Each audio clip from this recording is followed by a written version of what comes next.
topics and opinions expressed in the following show are solely those of the host and their guests and not those of W4CY Radio, its employees, or affiliates. We make no recommendations or endorsements for radio show programs, services, or products mentioned on air or on our web. No liability, explicit or implied, shall be extended to W4CY Radio or its employees or affiliates. Any questions or comments should be directed to those show hosts. Thank you for choosing W4CY Radio.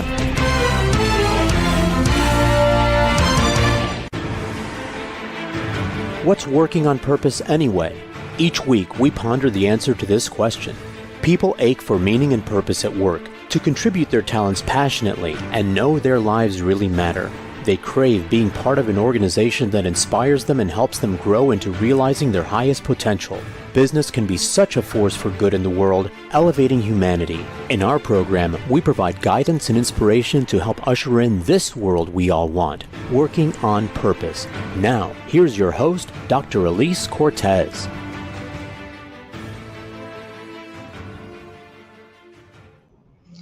Welcome back to the Working on Purpose program. Thanks for tuning in again this week. Great to have you. I'm your host, Dr. Elise Cortez, joining you live from Dallas, home base for me. If you've not met me yet and don't know my work, I'm a management consultant, organizational logotherapist, speaker, and author. My team and I help companies to articulate their purpose and build inspirational leaders and cultures activated by meaning and purpose to turn those companies from a flatline EKG to a vibrant workforce. There, people are intrinsically motivated to perform at their best in service of your mission, grow into their fuller potential, and want to stay. You can learn more about us and how we can work together at EliseCortez.com. Now, let's get into today's program.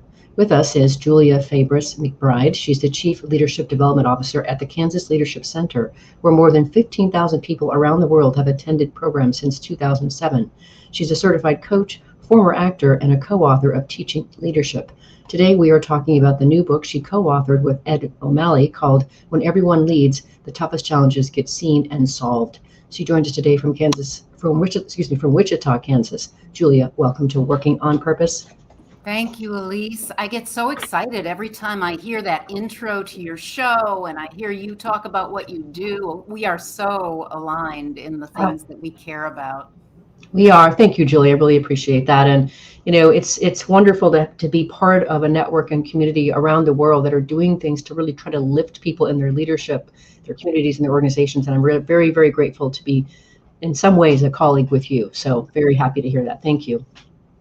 So as we said before we got on the air, we got to give a shout out to this beautiful thing you and Ed birthed. And as I always like to say, having been through both experiences, what you did creating and putting this book into the world is harder than actually making and birthing a human baby. So kudos to you for that, my friend.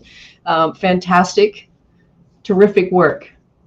Thank you. And I actually hope that I have a 15-year-old son, so I hope that 15 years from now, it feels as worthwhile to have birthed this book as it seems to have birthed that baby. Oh, that's a great way to put it all together, Julia. I love that. I've got a 20-year-old daughter, and I'll hope the same for me. Yeah.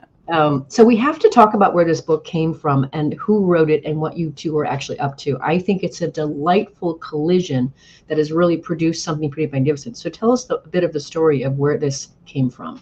Yeah, Ed and I have worked together for 15 years. The Kansas Leadership Center was founded by a foundation, the Kansas Health Foundation, that saw that their dollars went further to improve the health of all Kansans. And we started out as a statewide organization. Their dollars went further when a community and the companies and organizations within that community had excellent leadership. So they invested a multi-million-dollar investment over 10 years and then 10 years again to build the leadership capacity of a state. So Ed and I started working on this early on. Ed was the founder. I came on a couple of years later. And we have been developing a leadership curriculum from listening to Kansans and others who've tackled tough challenges. And we asked early on, when you're at your best, what are you doing? And out of that came a leadership curriculum that now we've tested and researched and honed over 15 years with hundreds of organizations and thousands of people. And as I said to you before we got on air, one of the things that I find really compelling about the two of you is that your backgrounds are vastly different from the traditional business background. I mean, you were an actress before. That's right. Ed was in politics and government. Yeah, Ed had been in the Kansas House of Representatives when he was recruited to found the Kansas Health Foundation. I had been an actor in Chicago, had trained at the Royal Academy of Dramatic Art. And when I came back to Chicago, my work got more and more engaged in how do you tell stories about people making impact. And then it was kind of a natural progression to want to become a coach, a leadership coach, and a life and executive coach. And from there to start teaching leadership, which I did at the University of Chicago and a couple of other places before I got to Kansas. So I got to Kansas right about the time that the Kansas Leadership Center was being founded. And it was just, for me, a place where the mission of this organization so fit my own passions and my own purpose that we were on. Well, I think part of your genius, part of your secret sauce is probably born from the fact that you don't have a traditional business background. Neither of you do. That's right. I really do believe that, so often what we hear in organizations when they're out recruiting and hiring people is they only want to bring in people who've been in their own industry. And I think that's a tremendous mistake. You don't get the benefit of a different perspective. What if we slightly cued our head just a little bit? What would that problem look like? And I think that's part of the reason that there's genius in what you have created. And let's go in. You're welcome. Let's dive into this. So first, I'd love for you to situate why leadership as a position, as you say, and leadership as an authority is woefully outdated and why. Yeah. So what why? We know is that leadership isn't position, authority, vision, charisma, being the boss. It could be, like, any one of those things could be useful in any given moment to move a challenge forward. But the days when one person or even a set of people at the top of an organization or a community can make real progress on a daunting challenge, they are gone. Our communities and our companies are too diverse. Mm-hmm. Our challenges are too complex. We need everybody looking at the challenge and knowing that they have a piece, a responsibility, an opportunity to move that challenge forward. And without all the different perspectives, all the different pieces of the puzzle, we can't make progress on the big things facing our companies and communities. Mm-hmm. Totally agree with that. And then if we take it one step further, you really have a very crisp, and I would say, I've been doing this for a while. I read an awful lot of books on leadership to keep myself growing and catalyzing, and of course, share with my audience. But if you could say a little bit more about your actual definition of leadership then. Yeah, leadership is mobilizing people to make progress on their most important challenges. And we talk about how it's rare, but the more people understand that that's what leadership is, that leadership is mobilizing people to close the gap between where we are and where we want to be. The more of us understand that, the more we're going to see our piece in that puzzle. What I love about that definition is I love the agency in it. So mobilizing. I don't think I have heard too many definitions of leadership really using the word mobilizing. You see a lot about vision. I talk a lot about inspirational leadership, which is of course very motivational. But that bit about mobilizing, I love that because it's agency, impact. It considers the need for people to want to be up to something and to make a difference, and use their talents to do so. It also includes the principle that leadership starts with me or starts with you, but must engage others. Right. And I love what you say throughout the book is, otherwise, if we don't embrace this idea that everyone leads, it's too easy just to fault the big gal or the big guy at the top for, the train falling off the tracks, or we didn't actually meet our goals kind of thing. But when all of us lead, hey, we're in this together. Now it's suddenly our problem, our opportunity. Yeah, exactly. Maybe the worst thing about thinking that leadership is a position is it lets me off the hook. If I'm not the one in the top job, then I can say, oh, I'll wait for the boss to figure it out. I'll wait for the governor to address this. Right. And not realizing or not stepping up to say, yeah, I have a piece of this mess and I need to be part of the solution.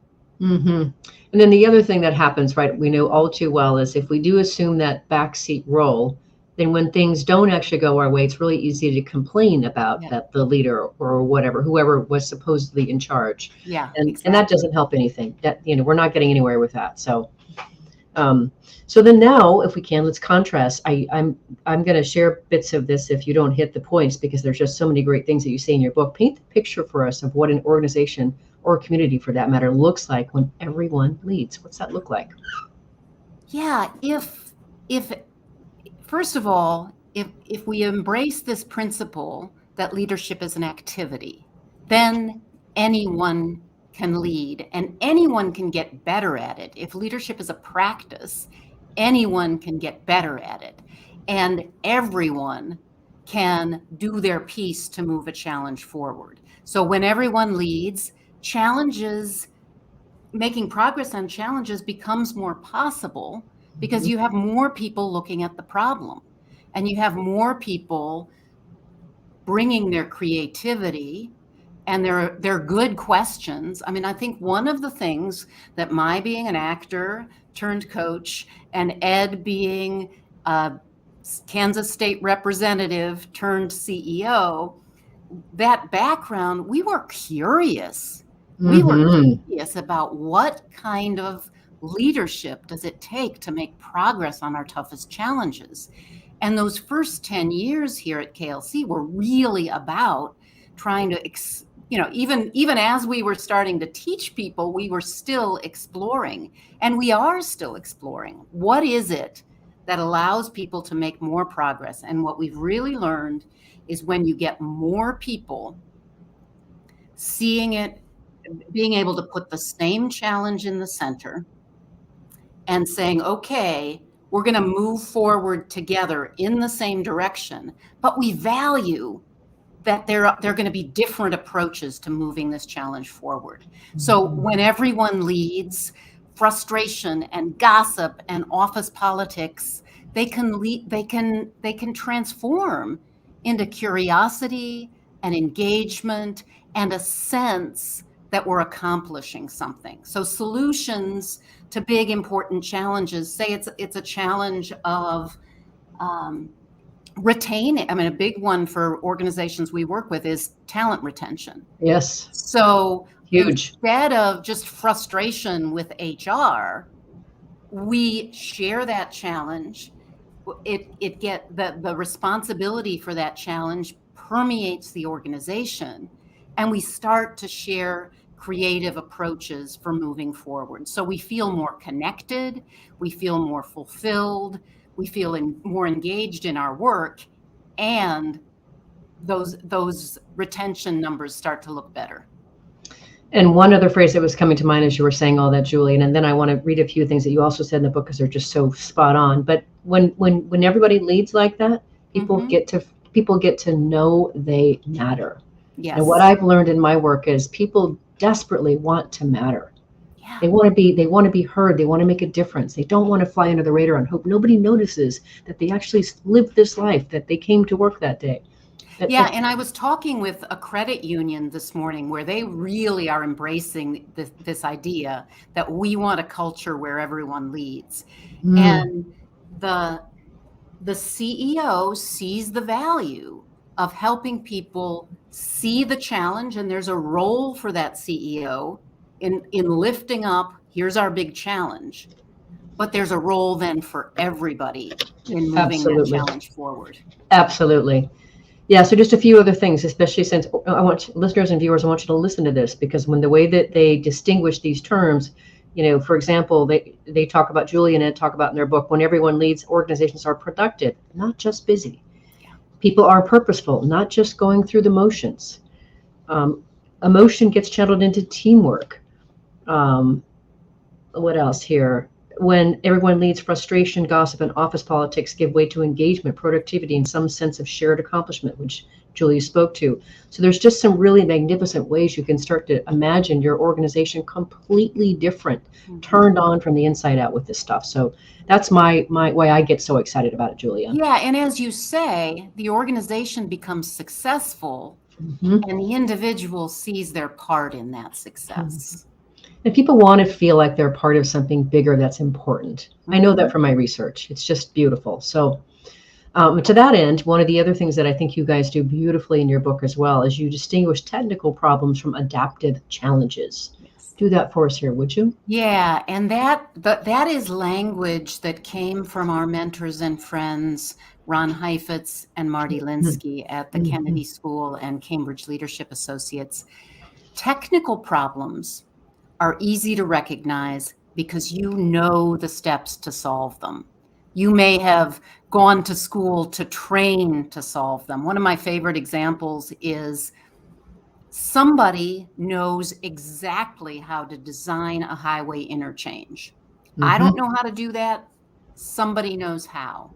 It's a technical problem. Complicated, yes, but it's been done before. You can check the boxes and get it done. Adaptive challenges, on the other hand, those are a different kind of challenge. They have people in them. They're not clearly defined. They look different every time, and we need and anybody can play a part in diagnosing them.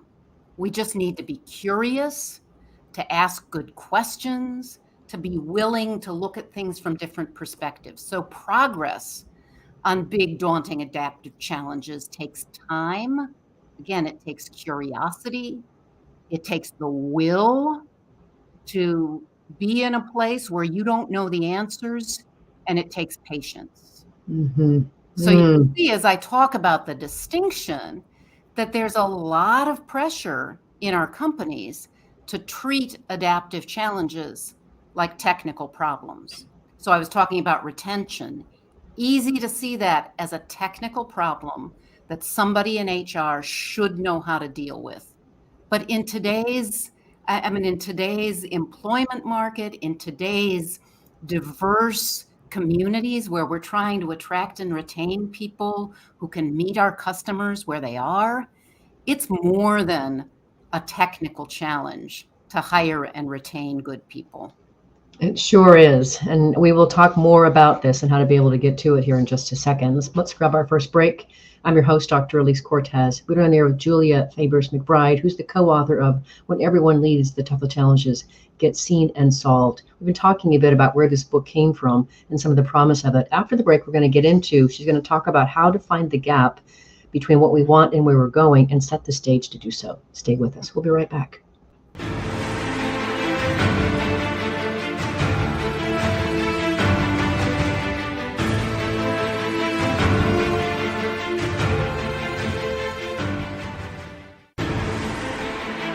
Dr. Elise Cortez is a management consultant specializing in meaning and purpose, an inspirational speaker and author. She helps companies visioneer for greater purpose among stakeholders and develop purpose-inspired leadership and meaning-infused cultures that elevate fulfillment, performance, and commitment within the workforce. To learn more or to invite Elise to speak to your organization, please visit her at elisecortez.com. Let's talk about how to get your employees working on purpose.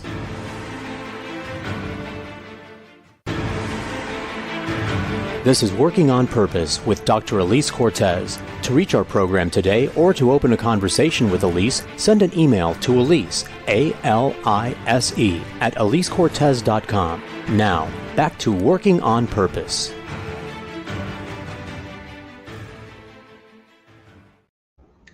Thanks for staying with us and welcome back. Before we get into the program, I want to invite you to check out the Purpose and Joy Tour. This is a collaboration between Joyly and Elise Cortez and Associates. And what we're doing is we're out to create a community of like-minded people and help them discover or rediscover their purpose in life and to find joy in their lives at work and across their world. So this tour includes activities, interactive experiences, seminars, presentations, etc. It starts tomorrow for me March 22nd. It finishes, that's in Dallas, it finishes in Virginia Beach at the end of October. So if you go to gusto-now.com and you navigate to the Purpose and Joy Tour tab, you will see the cities in the schedule. You can look for your city and see what's going on there. I hope you'll join us.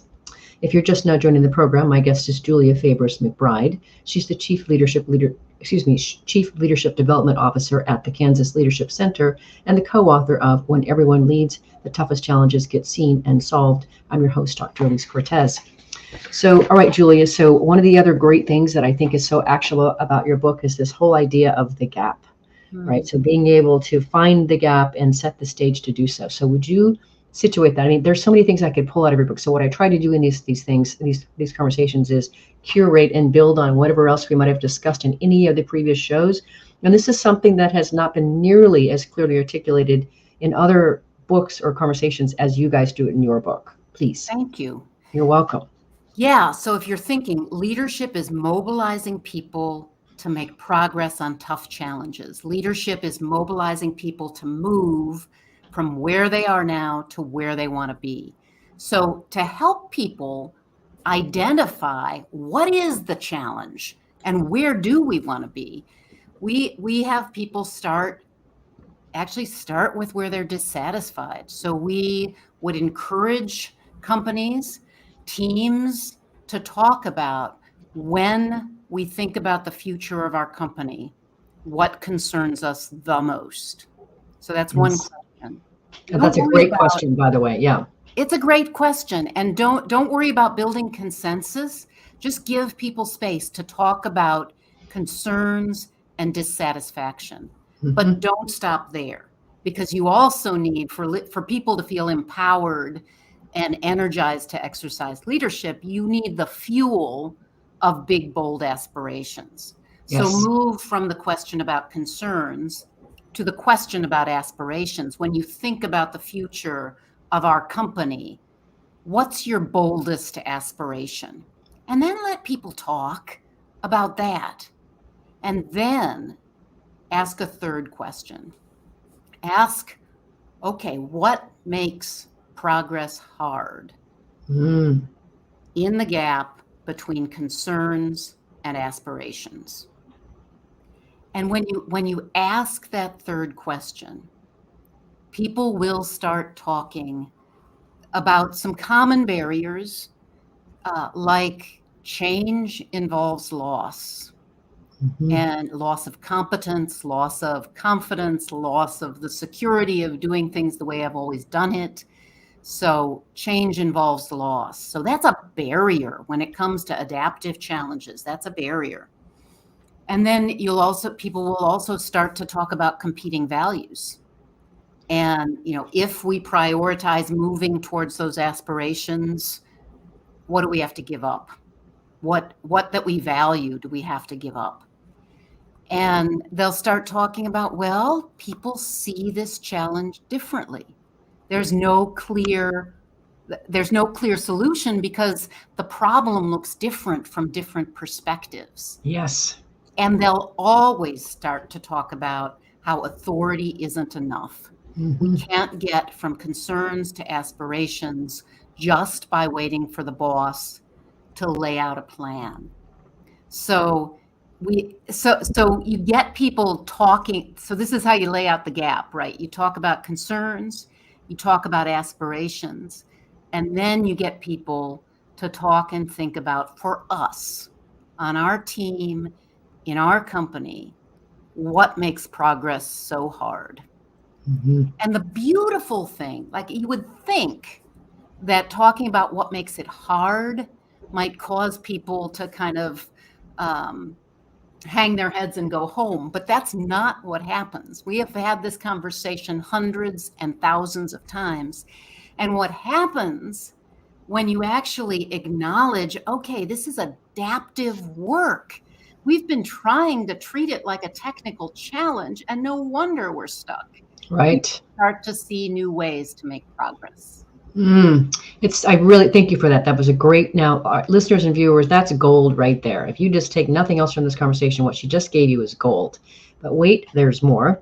Then the idea that you talk about think of an organization, you say, as a skillet. You got to regulate you got to take the temperature and regulate the flame. I think that is so compelling. Yeah. And you say that if the heat is too low around an important challenge, not enough people get engaged and understand the need for change, and we have work avoidance. So then on the other hand, talk about when we bring up the heat and the challenge is too high, what happens? Yeah, I'm a child of the 60s and 70s, and my mom used to use a big skillet to pop popcorn. And if you're popping remember that. popcorn and you don't turn on the flame or it's too low, that popcorn's never going to pop. But if you turn it up too high, it's going to burn, and most of it is not going to pop. So you're looking for a sweet spot. You're looking for the spot where people can have tough, necessary conversations, where they can really look at what's holding us back from achieving our aspiration or our goal, where they can examine competing values and stay present for the conversation, even when it's touching at maybe their own sense of, am I valued here? Or will I be able to succeed in the new reality? So you need to help hold people in tough conversations, or at least conversations where the future is unclear, long enough to really see what your own barriers to progress are, and to co-discover the way forward. And I like how you say the sweet spot is the productive zone of between the threshold of learning and the limit of tolerance. I think that is so compelling for people to really wrap their heads around. In our model, popping popcorn, like the beautiful popping popcorn, is when people are learning. Yes. They're discovering. They're finding new ways forward. They're finding connections. They're understanding what it's going to take to move through that gap. And yeah, the limit of tolerance is where it gets too hot, and sometimes I just need to go and check a few things off my list and do some technical work, because all this talk about the unknown or the new or the creative even gets like too much for somebody to bear. So that's the limit of tolerance. So if you're curating, trying to get the popcorn to pop in your team or in your company, you're really trying to build spaces and places where people can have those conversations, where they can get engaged, where they can see their part, where they can think about how they might contribute, and where they don't get so stressed out about change and loss that they check out. Yeah, and I think one of the things that you say in the book that's really, really important is you say that no one is unconditionally afraid of change. If the change is all good, we take it. Yes. If we resist change, that brings loss. I think that's really important, because people always say people don't like change. They resist change. And then that's back to that whole, I guess I don't have to do anything about it because I can't do anything about it kind of stance. And I think that this really opens something. People are not unconditionally afraid of change. That's not true. No, we're afraid of loss, and we especially hate it when somebody tries to push through change without acknowledging our loss. Yes. Oh, it's opened so much. As somebody who has spent years earlier working in change management, yes, agreed. Okay, now we have to get into this notion, which you already hinted at a couple of times, but we really have to address it because it's so powerful. Talk to us about the power and promise of getting people in an organization asking powerful questions. Yeah, I think this asking powerful questions, what makes that so powerful and promising is that anyone can ask an open-ended, curious question. And that goes from the person who started at the organization a week and a half ago to the person in the C-suite who's decided, okay, maybe it's time to think about, the norms and values of this organization. anybody can ask an open-ended question to which they don't know the answer. Mm-hmm. And progress on our most important challenges requires those kinds of curious questions. Extremely well articulated, of course. Now we have to then go on to the notion of sequencing powerful questions. I thought this was also really powerful, Julie, in your book, that it's not a one size fits all powerful question here, but that we can use powerful questions differently at the beginning, the middle, and the end of conversations or meetings. So I thought it would be useful if we could get you to talk a little bit about, like what are just a few questions that we might use at the beginning of a conversation or a project. What do they sound like? Well, Elise, you and I know this from our work as coaches. When we sit down to work with an individual or a team, we want to know from them what would be a good outcome for this conversation. Absolutely. So you can do that at the start of a conversation or a meeting or a series of meetings to really get other people not only to own the outcome, but to contribute to the shared vision of what a good outcome for a conversation or a series of conversations would be. So that conversation, that I ask that so often, and that's a question, again, that when a meeting's going off track, or somebody even is sensing that more could be got out of this, this gathering of people. Yeah. Anybody can say, excuse me, can we ask what would be a good outcome for this conversation? And that's especially powerful at the start of a meeting or a conversation or a process. Mm-hmm. And then there's the other question that's, the other kinds of questions that are really great to have happen at the beginning of a conversation are around purpose. Mm-hmm. What's important to you about this? What's our deeper purpose? And possibly also considering what would someone else who's not in this room think would be a good outcome for this. So mm-hmm.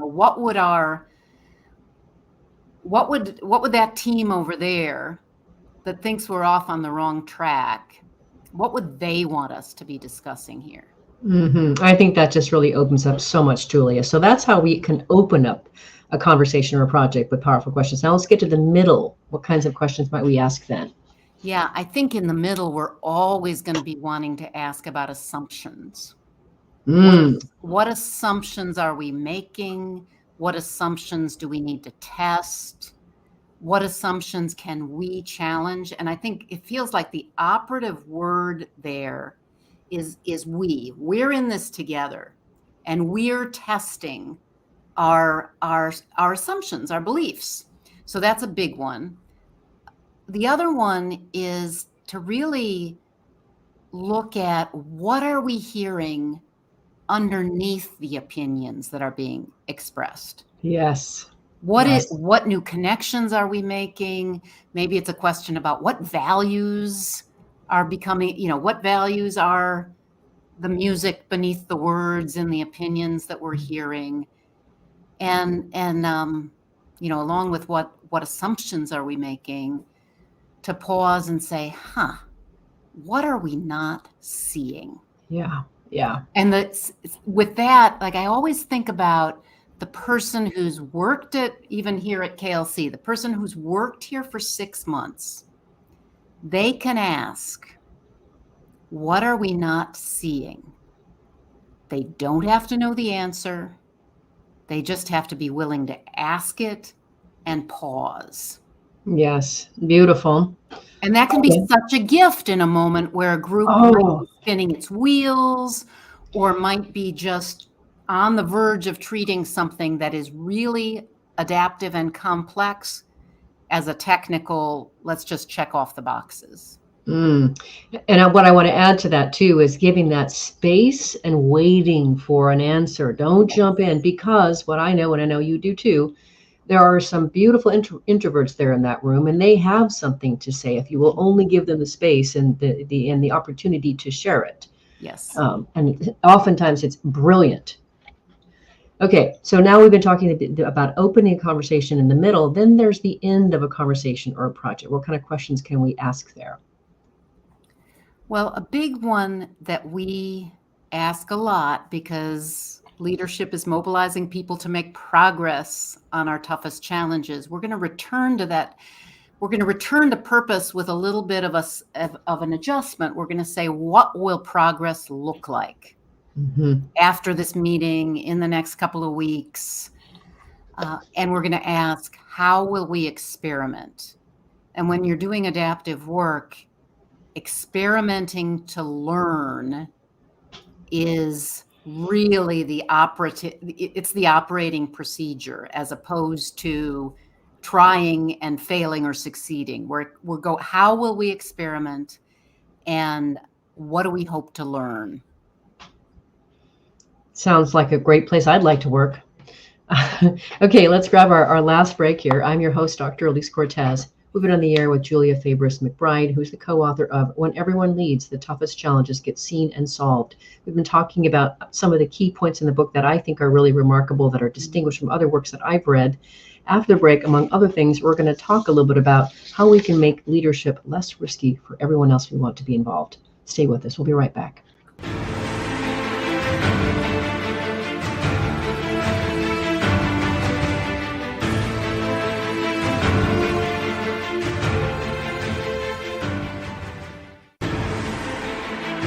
Dr. Elise Cortez is a management consultant specializing in meaning and purpose, an inspirational speaker and author. She helps companies visioneer for greater purpose among stakeholders and develop purpose-inspired leadership and meaning-infused cultures that elevate fulfillment, performance, and commitment within the workforce.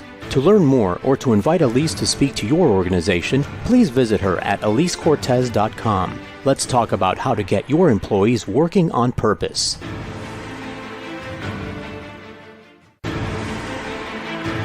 This is Working on Purpose with Dr. Elise Cortez. To reach our program today or to open a conversation with Elise, send an email to Elise, A-L-I-S-E, at elisecortez.com. Now, back to Working on Purpose.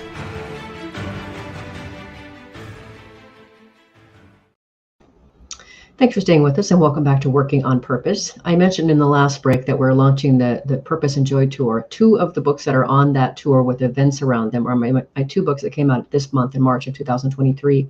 One is called The Great Revitalization, How Activating Meaning and Purpose Can Radically Enliven Your Business. It helps leaders to learn how to build elevating and high-performing cultures and leadership around meaning and purpose. The other book is totally different. It's called Coloring Life, How Loss Invites Us to Live More Vibrant Lives. And it helps people who are navigating loss to transform into growth and vitality. You can check them both out on Amazon as well for the time being. And then come check out the tour. If you're just joining us now, my guest is Julia Fabris McBride. She's the Chief Leadership Development Officer at the Kansas Leadership Center and the co-author of When Everyone Leads, The Toughest Challenges Get Seen and Solved. I'm your host, Dr. Elise Cortez. So for this next bit here, Julia, I really like this idea too of helping and encouraging people to generate multiple interpretations. What's that like? Yeah, when you're doing adaptive work, there's no one way forward. Right. And you really need to diagnose your situation. And the key tool for doing that is interpretations. We make observations, and then we try to explain what's going on, but don't stick with your first interpretation. Push past that one to try to generate more interpretations that point to more difficult to execute action steps. And if you find yourself resisting an interpretation, because, I mean, for me, it's like it makes me a little sick to my stomach, because I know it's going to involve some loss, some discomfort, probably me having to work a little bit differently, or have some conversations I don't want to have. Tougher interpretations are harder to stomach, perhaps at first, but they often are the ones most likely to lead to lasting change. I like how you say in the book that you're probably onto something if you're uncomfortable. That's right. Yeah. and you're making interpretations not because you're going to adopt and do something about every one. You're saying one interpretation could be, another interpretation could be, a tougher interpretation could be, and then you're deciding, what am I going to do? What do I need to learn? How am I going to experiment? Mm-hmm. Well, speaking of experiment, this is such a wonderful thing to even float about, because many organizations, this would be very foreign for a lot of organizations, the idea of experimenting. And wait, you want everyone in the organization to do this?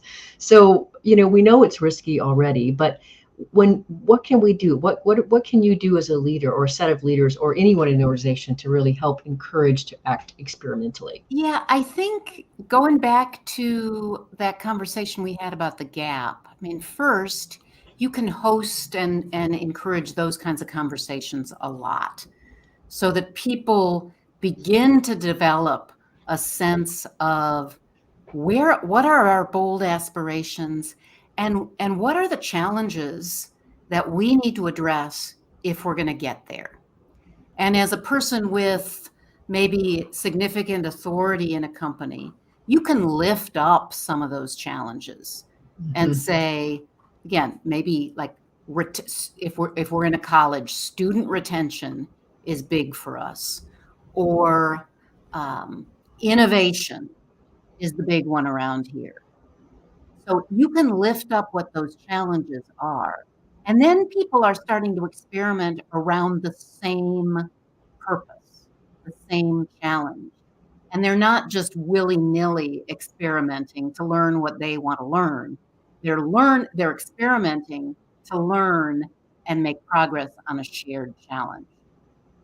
What that kind of reminds me of, Julie, when you say this, is I've certainly had a few people on the show that talk about really celebrating failure. And let's talk about, how this one really fell off the tracks, and celebrate why it was such an important thing to do.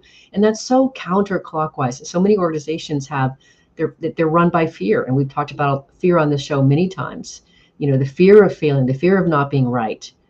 And so this idea of acting experimentally for me is really got so much possibility and promise to it. Yeah, it's not a failure if you know what your purpose was and you learned something. Mm-hmm. Mm-hmm. Well, now here we are. We spent this time of the show so far really talking about the idea of how to be able to create a place where everyone is involved in the activity of leadership. So now we need to talk about how to make that less risky for them. You give 3 things in the book. What are they? They are, and this is especially important for people who have some authority. First of all, don't just preach, take more risks, and act experimentally.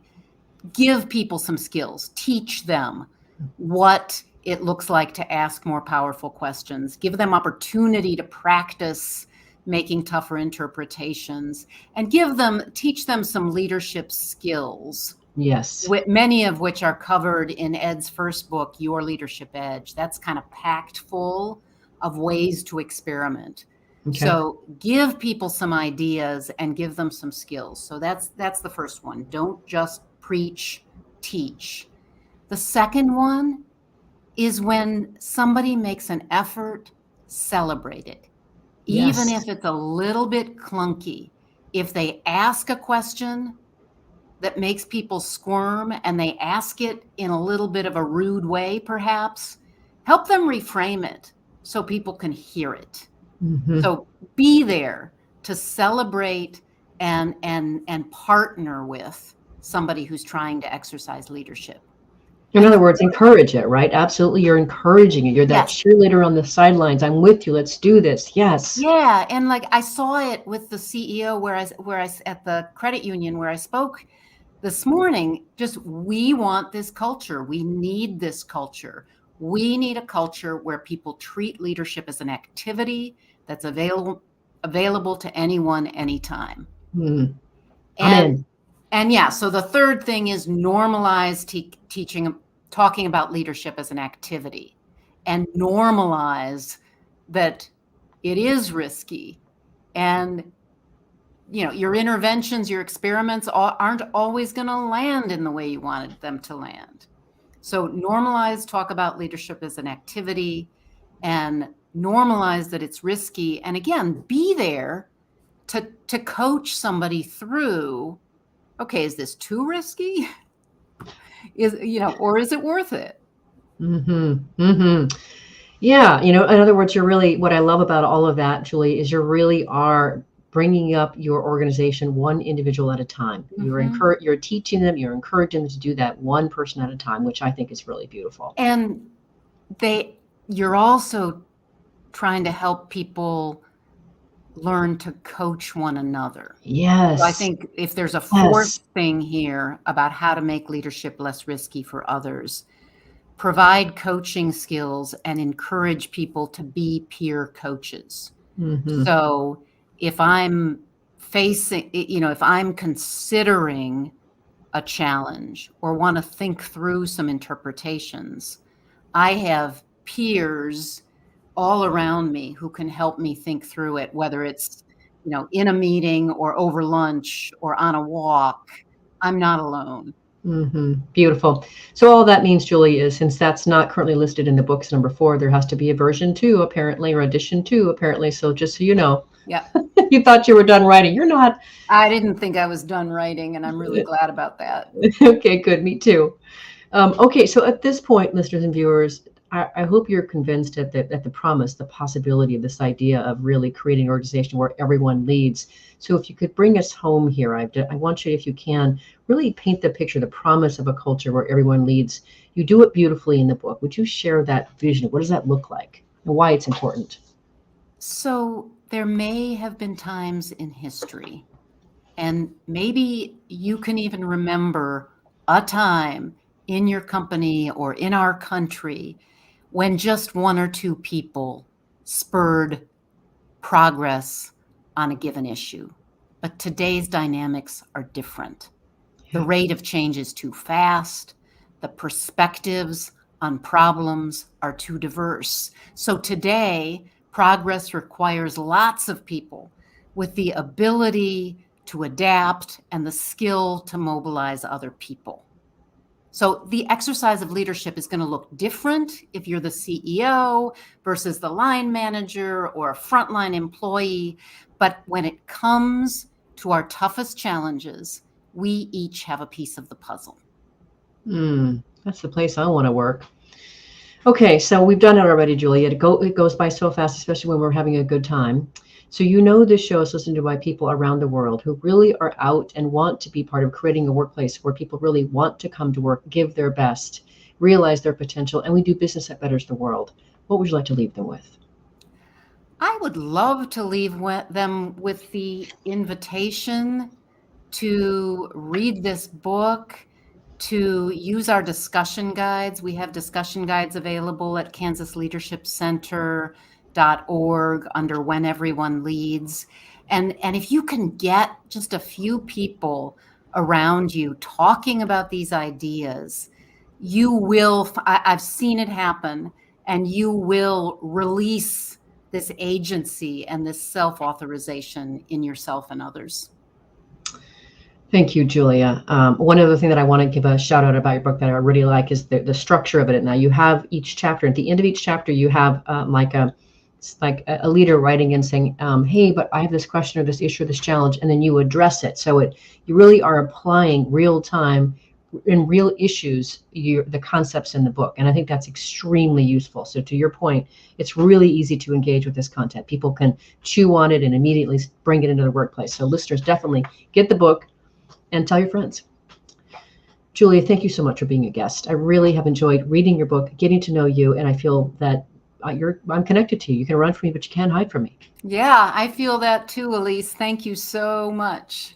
You're welcome. Listeners and viewers, if you want to learn more about Julia McBride, the work she and Ed O'Malley do and the team at Kansas Leadership Center, or her books for that matter, you can start by visiting kansascityleadership.org. Last week, if you missed the live show, you can always catch it via recorded podcast. We were on the air with David Noble and Carol Kaufman talking about their new book called Real-Time Leadership, Find Your Winning Moves When the Stakes Are High. This duo is incredibly talented and work with some of the top leaders in the world, so there's much to learn from them in our conversation and their book. Next week, we'll be on the air with Faisal Hoke talking about his book, Lift, fostering the leader in you amid revolutionary global change. And remember, work is an integral and important part of our lives and can be one of the best adventures and means of realizing our potential and making the impact we crave. So let's work on purpose. We hope you've enjoyed this week's program. Be sure to tune into Working on Purpose, featuring your host, Dr. Elise Cortez, each week on W4CY. Together, we'll create a world where business operates conscientiously, leadership inspires impassioned performance, and employees are fulfilled in work that provides the meaning and purpose they crave. See you there. Let's work on purpose.